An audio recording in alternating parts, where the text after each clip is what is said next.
പലശന കൃഷിഭവന്റെ ആഭിമുഖ്യത്തിൽ 2026 വർഷത്തെ കർഷക സഭയുടെയും ഞാറ്റുവേല ചന്തയുടെയും ഉദ്ഘാടനം നടത്തി. ചന്തയുടെ ഭാഗമായി പച്ചക്കറി തൈകളുടെയും ചെണ്ടുമല്ലി തൈകളുടെയും വിതരണവും നടത്തി. പലശന കൃഷിഭവനിൽ കർഷക സഭയുടെയും ചന്തയുടെയും ഉദ്ഘാടനം പലശന ഗ്രാമപഞ്ചായത്ത് പ്രസിഡന്റ് കെ രാമദാസ് നിർവഹിച്ചു. 38 ലക്ഷം രൂപയാണ് പലശന കർഷകർക്ക് മാത്രം ഉൾപ്പെടുത്തി വെച്ചിരിക്കുന്നത്. കൃഷി ഓഫീസറാണ് എൻ്റെ ഇംപ്ലിമെൻ്റ് ഓഫീസർ.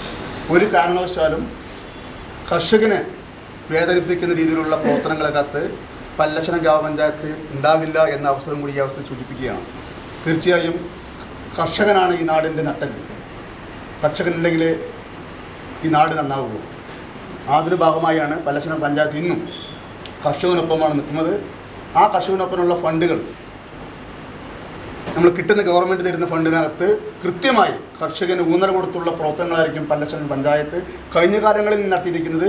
ഇനിയും അത് കൃത്യം നടപ്പിലാക്കുമെന്ന് മാത്രം പറഞ്ഞുകൊണ്ട് ഞാറ്റുവേല ചന്ത മുഖ്യമന്ത്രി ഒന്നും കൂടി ആവർത്തിച്ച് പറയുന്നു. മുഖ്യമന്ത്രി ഭാഷയിൽ പറഞ്ഞ വിസ്മയം ഇനി 5 ദിവസം കൂടി വിസ്മയത്തോടുകൂടി മഴയുണ്ടാകട്ടെ എന്ന് മാത്രം പറഞ്ഞുകൊണ്ട് എല്ലാവിധ ആശംസകളും.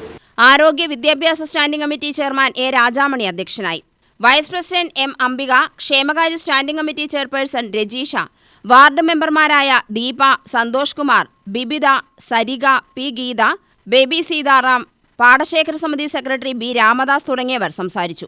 കാർഷിക വികസന സമിതി അംഗങ്ങൾ, പാടശേഖര സമിതി ഭാരവാഹികൾ, കർഷക സുഹൃത്തുക്കൾ, കൃഷി അസിസ്റ്റന്റ് കെ എൻ അഖില എന്നിവർ പങ്കെടുത്തു.